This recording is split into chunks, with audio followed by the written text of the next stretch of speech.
पश्चिम बंगाल की आसनसोल लोकसभा सीट पर 12 अप्रैल को चुनाव है, जबकि 16 अप्रैल को वोटों की गिनती होगी। टीएमसी ने शत्रुघ्न सिन्हा को यहां से मैदान में उतारा है। टीएमसी के टिकट पर उपचुनाव में उतरे बिहारी बाबू ने बीजेपी पर निशाना साधते हुए कहा कि ममता बनर्जी बंगाल की बाघिन है। साथ ही उन्होंने खुद की तुलना पीएम मोदी से कर डाली है।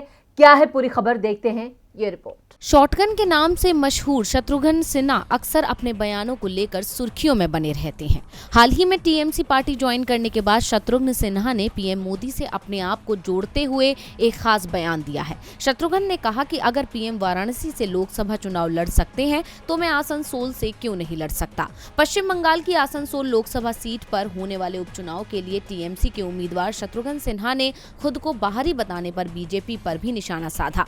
उन्होंने पूछा कि पार्टी प्रधानमंत्री नरेंद्र मोदी के बारे में ऐसा क्यों नहीं कहती जो वाराणसी से चुनाव लड़ते हैं। बिहारी बाबू शत्रुघ्न ने दावा किया है कि आसनसोल की जनता तृणमूल कांग्रेस की प्रमुख ममता बनर्जी के नाम पर वोट डालेगी, जो बंगाल के विकास के लिए हमेशा खड़ी रही है। सिन्हा ने कहा, अगर प्रधानमंत्री जैसी राष्ट्रीय हस्ती का कहीं और से चुनाव लड़ना स्वीकार है तो मेरे लिए भी यही होना चाहिए। बीजेपी नेता सुकांत मजूमदार और अग्निमित्र पॉल ने हाल ही में शत्रुघ्न सिन्हा को बंगाल में बाहरी व्यक्ति बताया है। आपको बता दें कि आसनसोल लोकसभा सीट और बॉलीगंज विधानसभा सीट के उपचुनाव के लिए 12 अप्रैल को मतदान होगा। मतगणना 16 अप्रैल को होगी। शत्रुघ्न सिन्हा ने ममता बनर्जी की टीएमसी पार्टी ज्वाइन करते वक्त ममता बनर्जी की तारीफ करते हुए उन्हें बंगाल की बाघिन करार दिया था। उन्होंने ट्वीट कर लिखा था कि बंगाल की बाघिन, आजमाई हुई, परखी हुई और सफल मुख्यमंत्री ममता बनर्जी के निमंत्रण पर मैं टीएमसी में शामिल हो गया हूँ। सही मायने में एक महान महिला, जनता की महान नेता के गतिशील नेतृत्व में मैं चुनाव लड़ूंगा।